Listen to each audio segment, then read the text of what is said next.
All right, morning, fellas. I'm going to try and run through the 4 questions, the rates of change questions that I sent you.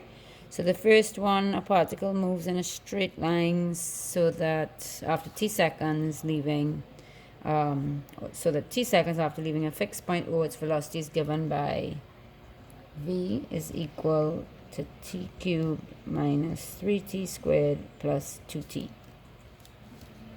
All right. So we have to find the acceleration. So of course, rates of change of velocity with respect to time is equal to acceleration, which would be 3t squared minus 6t plus 2. And you want to find out what the acceleration is when t is equal to 1.5. So you're going to simply just let t be equal to 1.5 to find acceleration. So you're getting 1.5 is 3 over 2 squared minus 6 by 3 over 2 plus 2. And you'll just simply calculate that, right? This would be 3 threes are 9 plus 2. So 9 threes are 27 over 4. Minus 9 plus 2 would be negative 7. 27 over 4 is, what is that? 6 3/4 minus 7 would be negative 1/4. Okay, and that is your acceleration. So acceleration would be, velocity, meters per second squared. Right, meters per second squared. And then we have to find the value of t when the particle is at instantaneous rest. Remember, instantaneous rest means that your velocity is equal to 0, is instantaneous rest.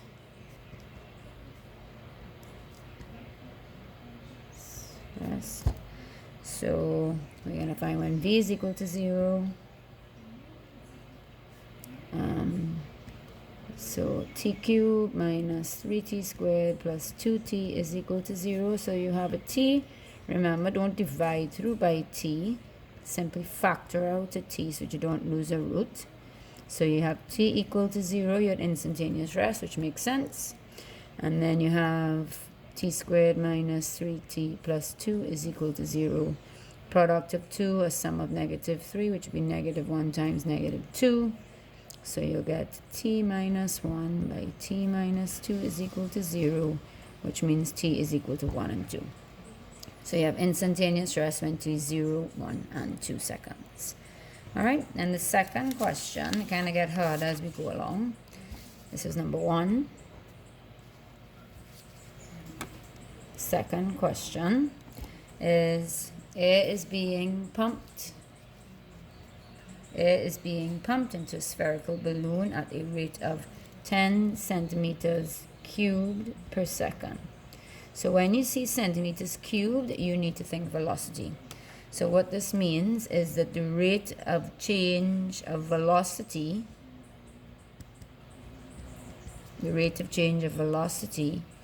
is 10 centimeters per second, right?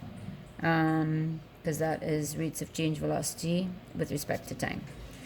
Find the rate of change of the radius. So rate of change of the radius is going to be dr dt. Rate of change of radius, r is your radius with respect to time, dt.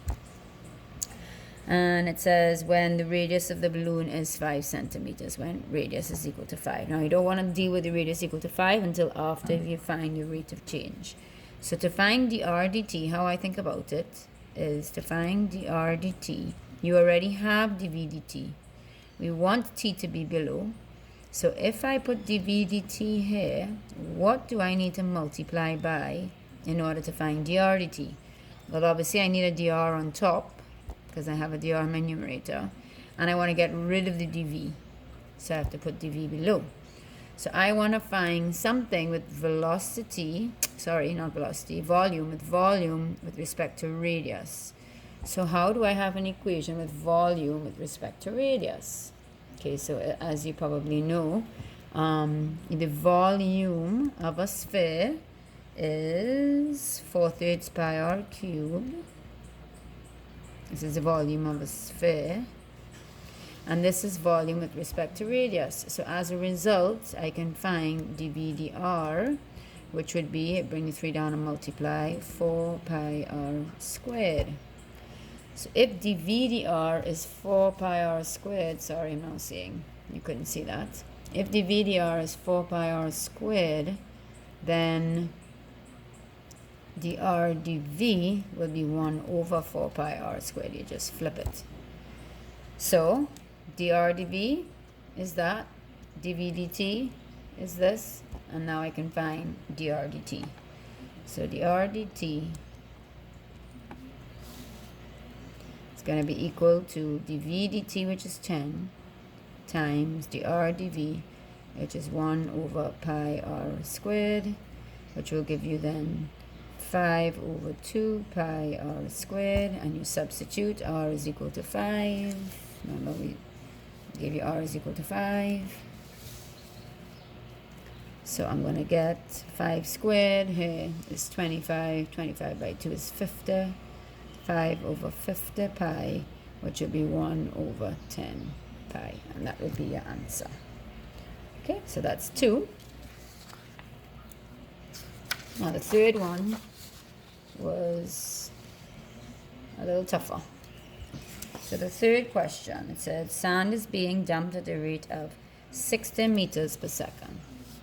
So when you see 60 meters cubed per second, again, meters cubed will be volume. So this is a volume with respect to time. It's per second.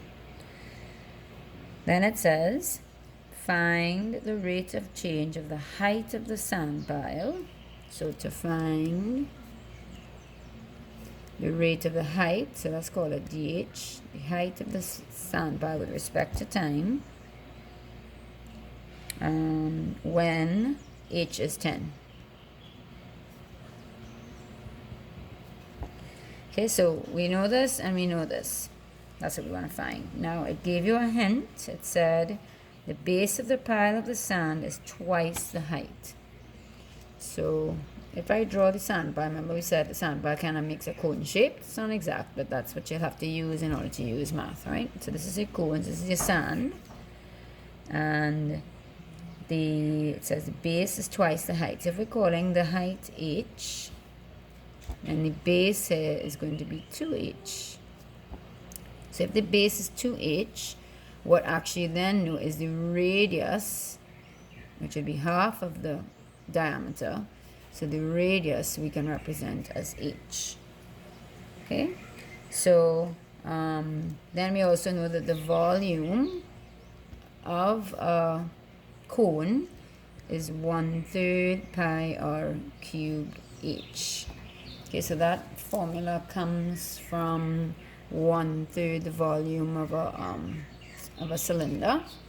Okay, remember the volume of a cylinder is pi r squared h, sorry, not pi r squared h, because the volume of a cylinder is the area of the base, which is pi r squared, by height, is the volume of a cylinder.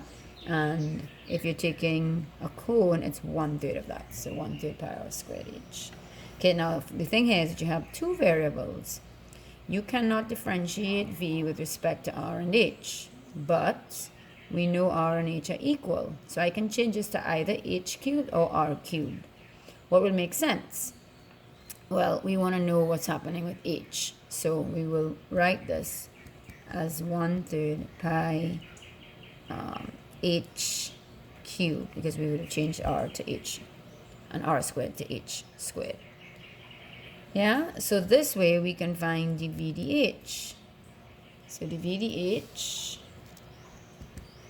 is 1/3 times 3, so you just get pi h squared.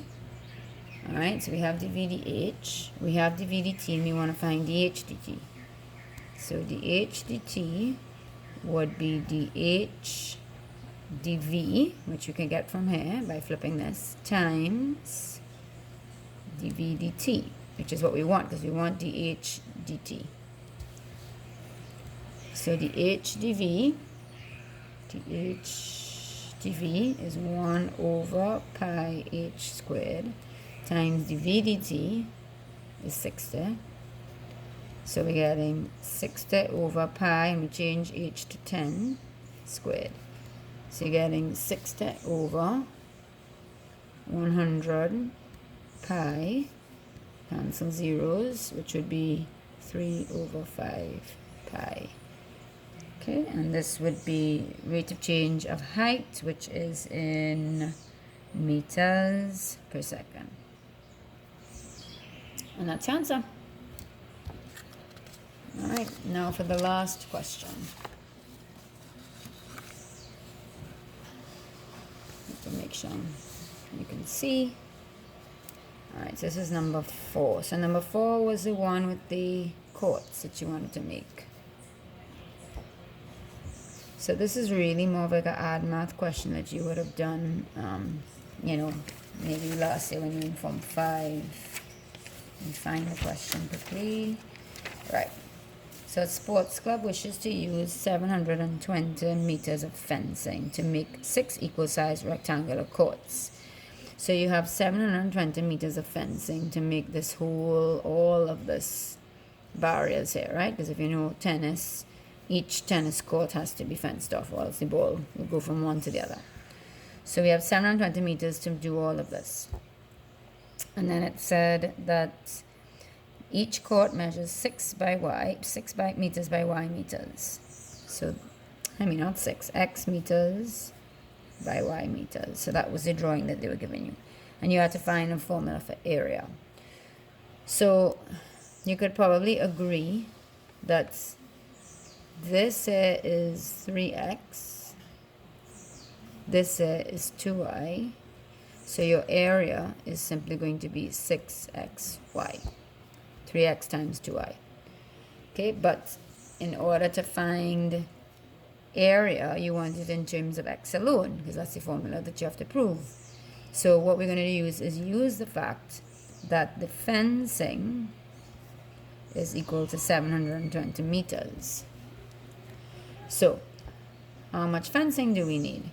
So if you look at the picture, we would need 3x here, 3x here, 3x here.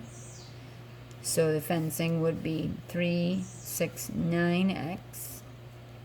And then we would need 2y plus 2y plus 2y plus 2y. So 2, 4, 6, 8 plus 8y.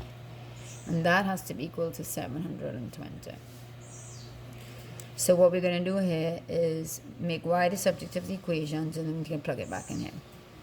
So 8y would be equal to 720 minus 9x. So y would be 720 minus 9x over 8. Alright. So area is equal to 6x by y, which is this thing, 720 minus 9x all over 8. So we could just simplify it. So 2 into 8, 4, 2 into 6, 3, and we get the 3/4 x by 720 minus 9x. And voila! Ooh, 9x squared. How did I mess this up? So what they've done is the formula that they gave you is 3/4. They have the x inside here, 720x minus 9x squared. This is the same thing, so QED. So then it asks, find the dimensions of each court for which A is a maximum. So what we need to do is differentiate with respect to x. When we differentiate with respect to x, we will find the rate of change of area with respect to x, which will give us a max. Okay, and we know we're going to get a max, because if I was to expand this, you're getting 3/4 by 720 x minus 9x squared, by 3/4. Let me simplify this first, so that before I do dAdx. Sorry, I'm kind of working on the side here. So 3 by 720 divided by 4. So this is 540x minus 9 3s are 27 over 4x squared. Is that correct? Right, so this is what I need to differentiate. I'm gonna come back over here. Okay, so 540 x differentiated will just be 540 minus x squared. I'm working from here, bring the 2 down. So you get 27 over 2 x. Now, of course, because of this, because the coefficient of x squared is negative, we know you have a sad face, which is a max. Okay, so we're back over here. So now we need to just put this equal to 0, and you'll get 540 is equal to 27 over 2x. And now you solve for x. So x will be 540 times 2 over 27. 540. Just putting it in my calculator here that you can't see. Seeing if this comes out nice. And you get 40. So if x is equal to 40, what's y? Well, y is equal to 720 minus 9 by 40 over 8. Again, put that in my calculator. 720 minus 9 by 40 divided by 8, and you get 45. So that's it. So the dimensions are 40 by 45 meters. And there you go.